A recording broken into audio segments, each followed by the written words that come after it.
jangan bertengkar. Kalau ada orang yang ngomong jelek ke kita, bagaimana?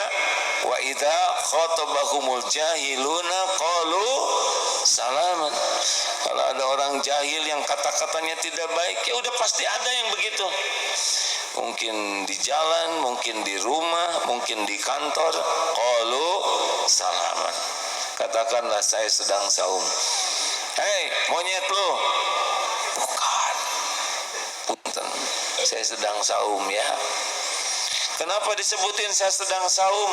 Ada ulama yang mengatakan supaya ke diri sendiri menahan diri. Saya lagi saum nih. Dan kepada yang menghina supaya dia tahu saya bukan takut sama kamu, cuma saya lagi mematuhi perintah Allah. Nanti tunggu kalau sudah buka, saya mau taraweh gitu ada.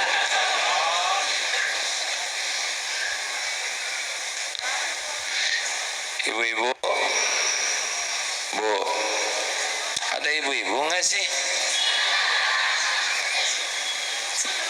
Ibu mau bahagia, jangan banyak bicara ya Bu. Makin banyak bicara, ibu makin tidak bahagia hidupnya. Bicaralah kalau yakin bicaranya baik. Udah, mending zikir saja, mendingan istighfar. Halo, jangan marah-marah. Mau ngapain? Ciri orang takwa, ciri ahli sorga, wal kadhiminal ghaidh, bisa menahan amarah. Bukan tidak punya rasa marah, tahan. Setuju? Jangan sebel ke orang. Wal afina 'anin nas, maafkan. Pokoknya Ramadan ini habis semuanya, kita maafkan. Tapi dia udah maafkan. Mau ngapain capek-capek ingat orang yang sebel ke kita, sedang dia lagi tidur. Maafkan, maafkan. Kenapa memaafkan? Karena Ali Imran 134, ciri ahli takwa itu adalah memaafkan. Wal afina 'anin nas, maafkan sebelum orang minta maaf.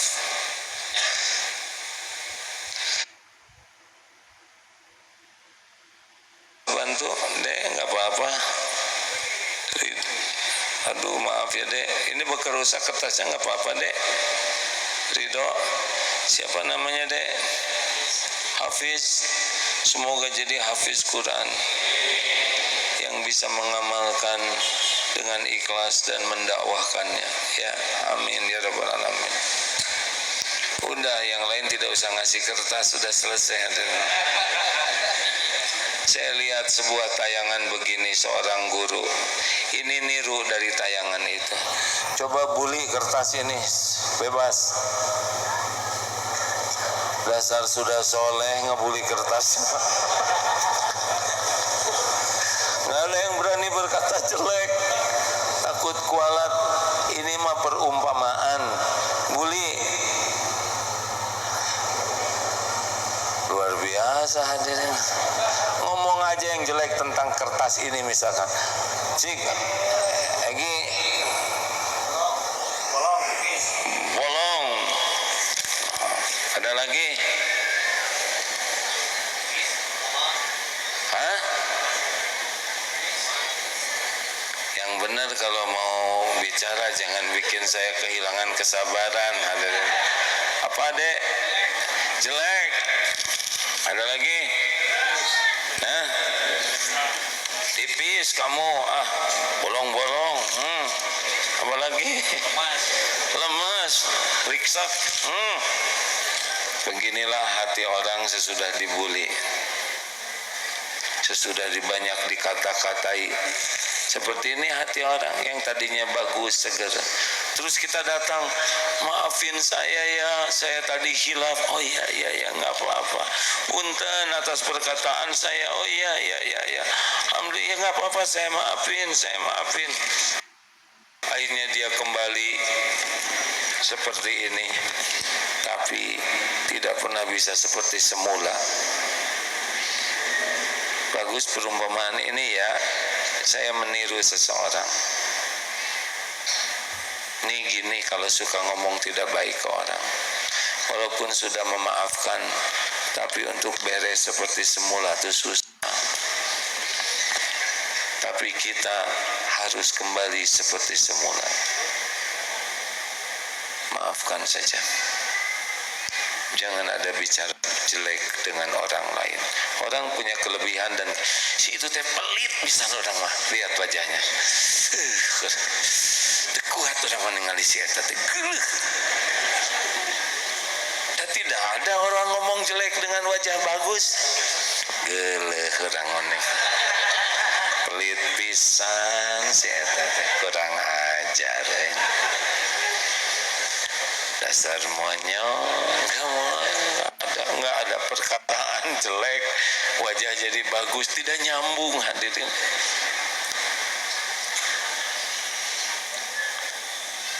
Kalau mau bicara tentang orang lain, bicara kebaikannya.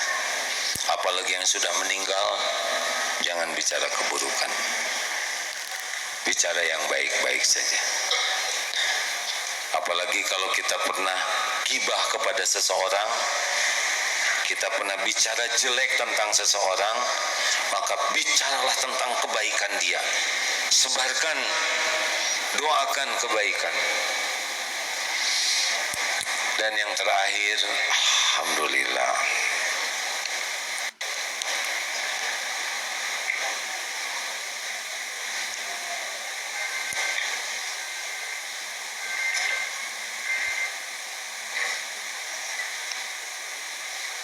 yang ngobrol pasti lihat ke sini.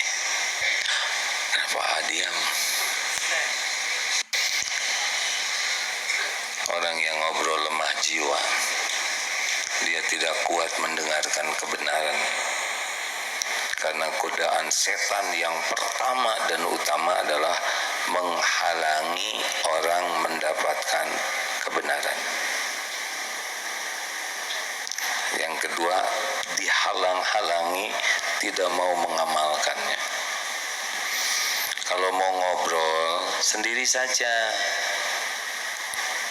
Karena kalau kita ngajak ngobrol orang lain, dosanya jadi bertambah, membuat yang diajak ngobrol tidak bisa mendengarkan kebenaran. Kalau tadi minal jin natiwan nas, jadi kita yang jadi setannya, yang merusak orang lain tidak dapat kebaikan. Jadi yang ngajak ngobrol hati-hati ya. Biasanya yang ngobrol di sini yang baru tahu atau sudah tahu lemah jiwa. Terakhir Bapak Ibu, riadoh yang bisa membersihkan hati adalah stop berharap dari makhluk. Sebisa mungkin jangan minta-minta. Udahlah. Semua nikmat itu milik Allah. Semua nikmat itu ada dalam genggaman Allah. Semua nikmat hanya bisa datang ke kita dengan izin Allah. Jangan berharap dari makhluk. Makhluk tidak bisa memberi apapun tanpa izin Allah, tanpa digerakkan oleh Allah. Stop berharap. Termasuk ke istri, ke suami, ke orang tua, jangan berharap apa-apa. Kalau ingin apa-apa, minta ke Allah dulu. Kalaupun terpaksa kita harus minta ke orang, cuma mulut, hati kita yakin Allah yang menentukan. Cirinya apa? Cuma mulut, tidak ada gelisah dan tidak ada kecewa kalau kita tidak diberi. Kalau hati bersandar ke makhluk, kalau giliran tidak ada takdirnya, kecewa, marah, sakit hati. Jangan minta-minta sekuat tenaga. Akan ada saat kita memerlukan bantuan orang lain, ya.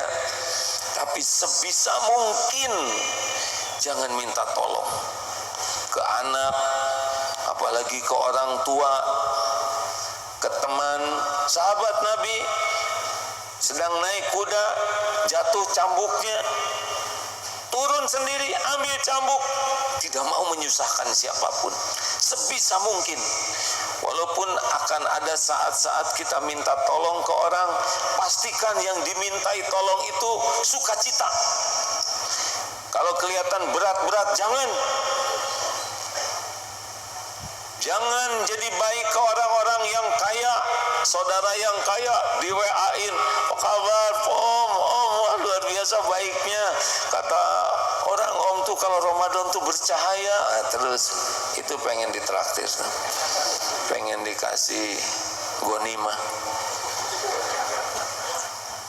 Jangan, hadirin, jangan ngarep-ngarep apa-apa. Saya ingat sekali nasihat guru dulu sebelum wafat. Jangan pernah berharap dari makhluk. Percuma, membuat hati tidak tenang, izah turun. Allah akan cukupi tanpa harus minta-minta. Allah tahu keperluan kita, dan Allah lah yang menguasai semuanya.